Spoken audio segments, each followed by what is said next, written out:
Hi, ericshibo.com, and today I'm going to make you this quick video. I record the video, but I do it as if it was a direct broadcast. I don't do it direct live just because the internet connection is not too good, so it will be cut. So this way I record straight away without stopping anyway. Okay, so the video is about how I survive in my van with 0 degrees Celsius in the morning when I wake up. First of all, I must say I don't have any heating system in my van. Why? Because I spend very little time in cold areas. Right now I'm in France, and I had -8 and -6 at night. So even if the van is insulated, in the morning I drop to 0 degrees inside. So first, when you have that first of all, please subscribe to my YouTube channel in case you have not done it. youtube.com/ericgibo. My website, ericgibo.com. Facebook.com/ericgibo my Instagram egibo, my Twitter egibo, and I think that's it. Okay. No, my Instagram egibo, yeah. Okay. Well, first of all, when you have that kind of weather, you must learn how to park. It's important that you get your van close to a wall or in the trees or whatever. Try not to have wind hitting directly the van, because then it will get a lot colder. Then when you have vents on the side of your van, try to park in a way that the wind is not getting in there directly. Many people say, oh yeah, but you can obstruct the vent, and this way you don't have cold coming in. Well, the vents are there because you need oxygen to breathe, you know. So I think it's a big mistake to obstruct the vents, because you could have a serious problem. It's better to be a bit colder than to be without oxygen. Okay.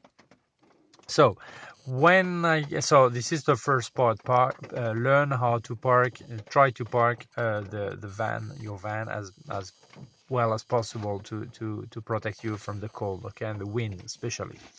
Then what do I do when I get in the van? First, I haven't got any heating system, but in another video you can check. I've got a pipe that comes from the front of the van inside the back, and when I'm driving, I can send some hot air from the fan in the front of the van. But then when I stop driving, the system stops, so it can just get some warmth in the back, but that's it. So when I get in the van in the back, the first thing I do, I boil some water into saucepan I have, and then I fill this water bottle with boiling water, and then I put it in the bed, okay, under the bed sheet, okay, under the quilt. This way, this water bottle keeps the water really hot the whole night. Actually, at midday the following day it's still warm, so it works really well. And when I boil this water, the temperature inside the van goes up to 14-16 degrees more or less. Take into account takes about 10-12 minutes to boil the water, and then the temperature inside gets quite higher, okay, which is not great, but for winter in a van is not too bad, okay. And then the temperature will start dropping and dropping and dropping. So what else do I have? So I put it under the bed. Before speaking about the bed, I'm going to show you this. The problem with the van, when you have the doors here, this gap, you always have this gap because it's where you close it. So I got from Jiffy, I got G5, I have a small shop, big shops of accessories of any kind. I bought this stuff that normally you put under the doors at home, you know, in a house, so the wind doesn't go under the door. So I use them, I stick them in there, so that stops any extra wind to come or cold to come this way. And also it covers the metal, because you have some thermical connection, so the cold could get in there. So that's first thing. Then the bed, I've got 3 quilts. I've got this one, which is the sleeping bag that it was an old sleeping bag my mother actually recycled, putting some fabric on it. Then I've got another quilt in there, the typical quilt, IKEA quilt. And then I've got a third one that is under the mattress, so it protects the cold from coming in inside the bed, communicating with the lower part of the van. Okay, so I've got 3 quilts, two on top and one under the mattress. Second, when your head is outside the bed, obviously, if it's 0 degrees, it's really cold, so you need a small hat. Okay, this is with a polar fabric. I got that from Intersport. I sleep with it, so my head is not that cold. Right now, it's not that cold because the super cold wave just passed, and now it's about 10 degrees outside. Okay, so I've got 16 degrees right now in there. It's 2 o'clock in the morning. Okay, so with this small hat, then you protect your head from the cold.